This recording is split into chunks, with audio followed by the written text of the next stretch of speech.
श्री शिव महापुराण रुद्र संहिता पार्वती खंड अथ त्रिशोध्याय। पार्वती के पिता के घर में आने पर महोत्सव होना, महादेव जी का नटरूप धारण कर वहाँ उपस्थित होना तथा अनेक लीलाएं दिखाना, शिव द्वारा पार्वती की याचना, किंतु माता पिता के द्वारा मना करने पर अंतर्ध्यान हो जाना। नारदवाच विदेशात् महाभाग धन्य संपरमार्थ द्रग अद्भुतेयं कथा श्रावी तदनुग्रहतो मया गते हरेश शैलेहि पार्वती सर्वमंगला किं चकार गता पुत्र तन्मे वद महामते। नारद जी बोले, हे विधे, हे तात, हे महाभाग, परमार्थ के ज्ञाता आप धन्य हैं। आपकी कृपा से मैंने यह अद्भुत कथा सुनी। अब शिवजी कैलाश चले गए। जब शिवजी कैलाश चले गए तब सर्वमंगला पार्वती ने क्या किया और वे पुनः कहाँ गई? हे महामते, मुझसे कहिए। ब्रह्मवाच शृणु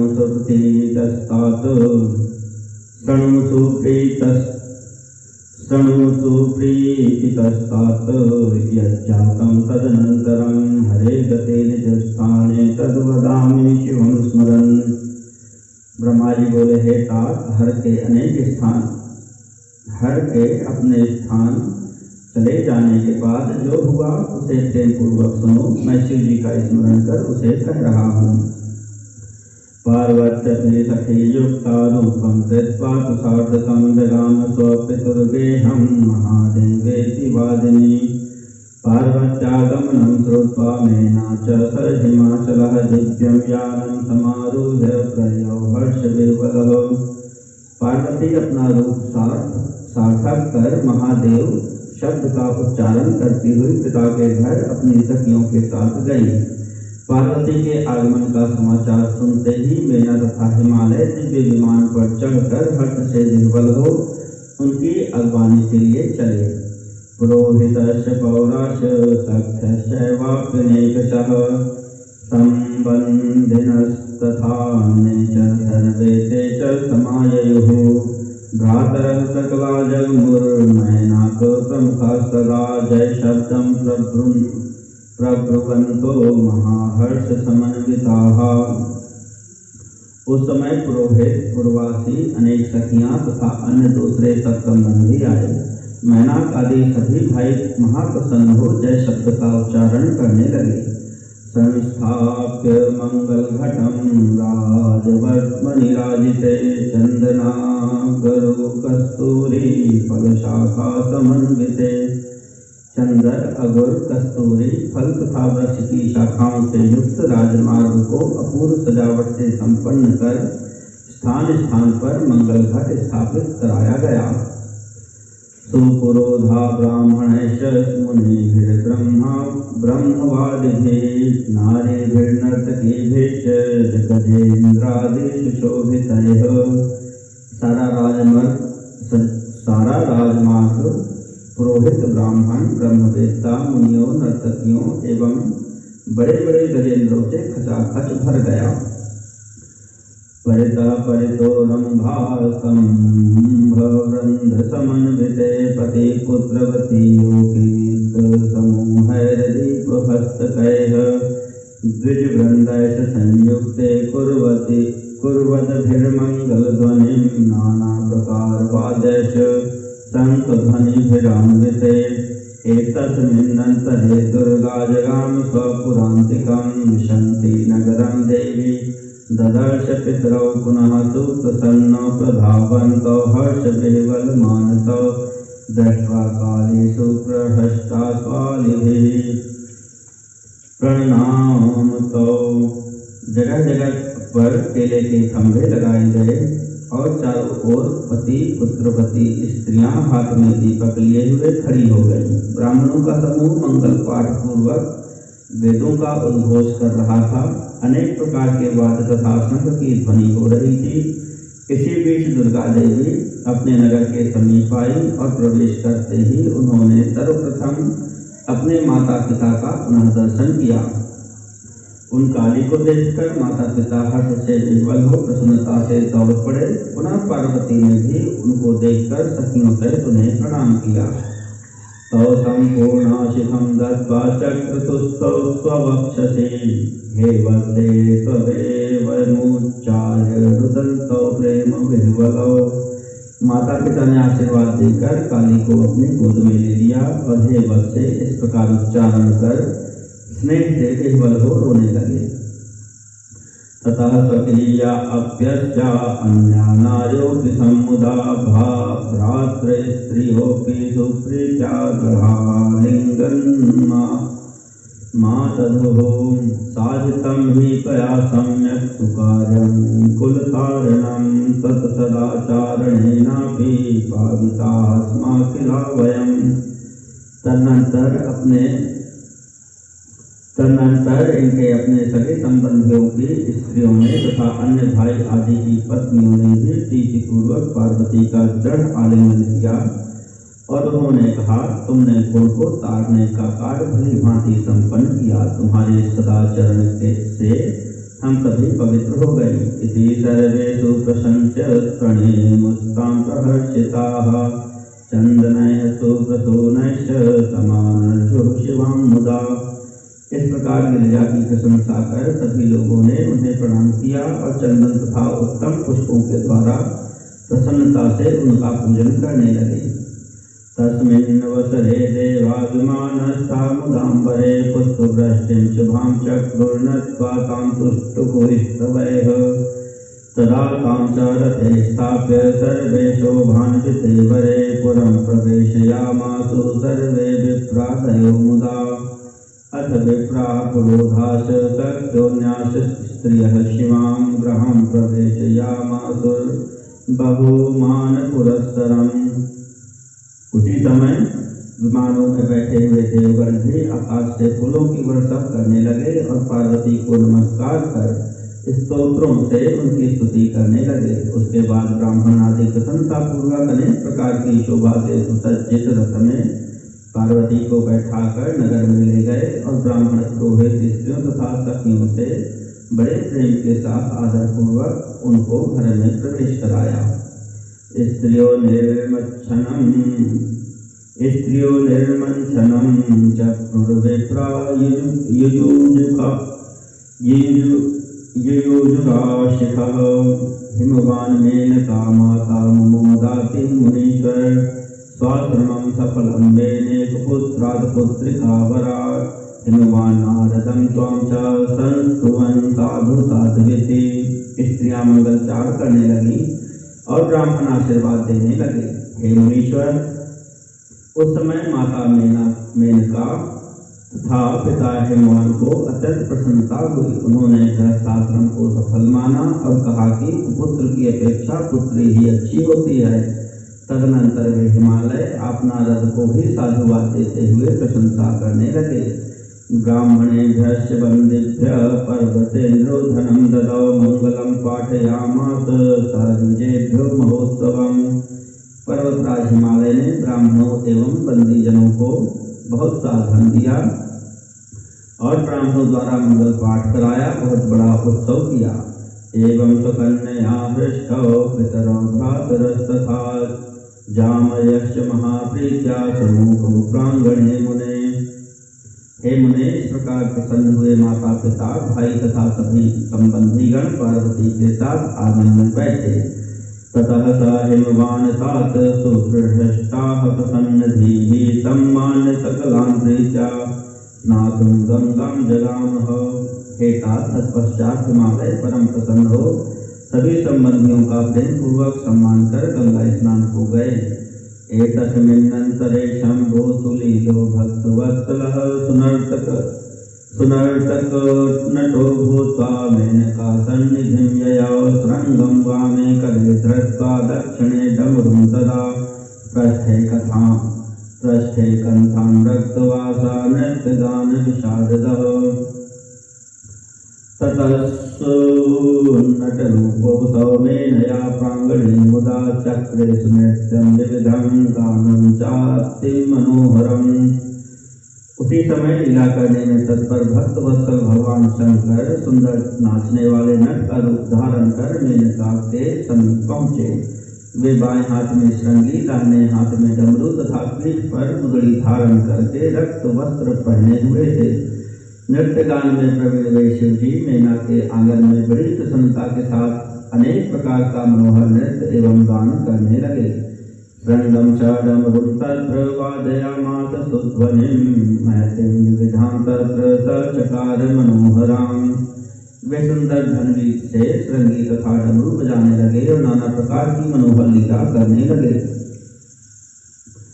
तां द्रष्टुं नागराः सर्वे पुरुषाः स्त्रियस्तथा आजगमुः सहसा तत्र बाला वृद्धा अपि ध्रुवम्। उस लीला को देखने के लिए सभी नगर निवासी स्त्री पुरुष बालक तथा वृद्ध सहसा वहां आ गए। श्रुत्वा सुगीतं तद्दृष्ट्वा सुनृत्यं च मनोहरं सहसा मुहुः सर्वे मेनापि च तदा मुने। मूर्छां सम्प्राप सा दुर्गा विलोक्य हृदि शंकरं त्रिशूलादिक चिह्नानि विधृतं चाति सुंदरम्। हे मुने, उस मनोहर नृत्य को देखकर एवं गीत को सुनकर सभी लोग तथा मैना भी अत्यंत मोहित हो गई। त्रिशूल आदि चिन्ह से युक्त एवं अत्यंत मनोहर रूप धारण करने वाले उस नृत्य को देखकर पार्वती भी उन्हें हृदय से शंकर जानकर मूर्छित हो गई। विभूति भोजितं रम्यं मस्तिमाला समन्वितं त्रिलोचनोज्ज्वलद्वक्त्रं नागयज्ञोपवीततं वरं व्रणविद्यत्तवन्तं गौरवर्णं महेश्वरं दीनबन्धुं दयासिन्धुं सर्वथा सुमनोहरं हृदयसंहरं द्रष्टवेदृशं सा प्रणनामकं वनं बभ्रेमानसं हे पतिर्मे त्वं भवेति च। विभूति से विभूषित होने के कारण अत्यंत मनोहर अस्थिमाला से समन्वित लोचन दे दीप्यमान मुखमंडल वाले नाग का यज्ञोपवीत धारण किए हुए गौरवर्ण दीनबंधु दयासागर सर्वथा मनोहर और वरमांगो, इस प्रकार कहते हुए उन हृदयस्थ महेश्वर को देखकर पार्वती ने उन्हें प्रणाम किया और मन में वर मांगा कि आप ही हमारे पति हों। वरम दत्त्वा शिवां चातुरतादशं प्रीतितो हृदा अंतर्धाय पुनस्तत्र सुननर्तसभिक्षुकः ततो मेना सुरत्नानि स्वर्णपात्रे स्थितानि च तस्मै दातुं ययौ प्रीत्या तद्भूति प्रीतमानसः। तानि च श्रीचकारासौ भिक्षां याचे शिवां च तां पुनः सुनृत्यं गानं च कौतुकात् कर्तुमुद्यतः। इस प्रकार हृदय से पार्वती को प्रीतिपूर्वक वर देकर शिव जी अंतर ध्यान होकर पुनः भिक्षुक का रूप धारण कर नृत्य करने लगे। तब उस नृत्य से प्रसन्न होकर मैना सोने के पात्र में बहुत सारे रत्न रखकर बड़े प्रेम से उस भिक्षुक को देने के लिए गई, किंतु भिक्षुक ने उन्हें स्वीकार नहीं किया और भिक्षा में शिवा को मांगा तथा पुनः नृत्य गान करने लगे। मेना तद्वचनं श्रुत्वा शुकोपाति सुविस्मिता भिक्षुकं भर्त्सयामास बहिष्कर्तुमियेतत्सा। एतस्मिन्नन्तरे तत्र गङ्गातौ गिरिराययौ ददर्श पुरतो भिक्षुं प्राङ्गणस्थं निराकृतिं। मेना भिक्षुक के वचन को सुनकर विस्मित हो क्रोध से भर गई। वे भिक्षुक की भर्त्सना करने लगी और उन्होंने उसे बाहर निकालने की इच्छा की। इसी समय हिमालय भी गंगा जी से आ गए और उन्होंने नर की आकृति वाले भिक्षुक को आंगन में स्थित देखा। श्रुत्वा मेना मुखादव्रतं तत्सर्वं सूचकोपसः आज्ञां चकारानुचरान् बहिष्कर्तुं च तं नटम्। मेना द्वारा सभी बातों को जानकर हिमालय को बड़ा क्रोध आया। उन्होंने भिक्षुक को घर से बाहर निकालने के लिए अपने सेवकों को आज्ञा दी। महाग्निमिव दुष्पर्शं प्रज्वलन्तं सुतेजसं न शशाक बहिष्कर्तुं कोपि तं मुनिसत्तं। किंतु हे मुनिसत्तम, प्रलयाग्नि के समान जलते हुए तेज से अत्यंत दुस्सह उस भिक्षुक को बाहर निकालने में कोई भी समर्थ नहीं हुआ। तथा स भिक्षुकस्तात् नाना लीला विशारदा दर्शयामास शैलाय स्वप्रभावमनन्तकम् शैलो ददर्शकं तत्र विष्णुरूपधरं द्रुतं किरीटिनं कुण्डलिनं पीतवस्त्रं चतुर्भुजं। हे तात, उस समय अनेक लीलाओं में प्रवीण उस भिक्षुक ने पर्वतराज हिमालय को अपना अनंत प्रभाव दिखाया। हिमालय ने देखा कि वह भिक्षुक कक्षण, किरीट, कुंडल, पीताम्बर तथा चतुर्भुज रूप धारण कर विष्णु के स्वरूप में हो गया है।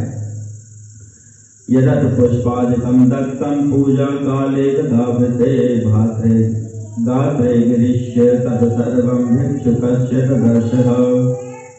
विष्णु पूजा के लिए उन्होंने जो पुष्पादि अर्पण किए थे वे सभी पूजोपहार की सामग्री विष्णु रूपधारी इन भिक्षुक के सिर में एवं गले में पड़ी हुई उन्होंने देखी। ततो ददर्श जगतां सृष्टारं च चतुर्मुखं रक्तवर्णं पठन्तं च श्रुति सूक्तं गिरीश्वरः।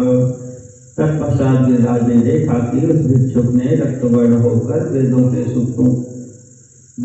सूक्तों उच्चारण करते हुए चतुर्भुज जगत सृष्टा ब्रह्मा का रूप धारण कर लिया है। तथा सूर्य स्वरूपं च जगच्चक्षुस्वरूपकं ददर्श गिरिराजः स क्षणं कौतुककारिणं।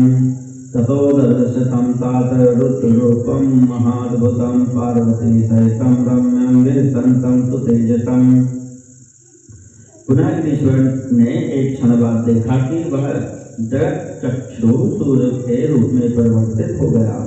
इस प्रकार उन्होंने क्षण क्षण में रूप बदलकर कौतुक करते हुए उस भिक्षुक को देखा।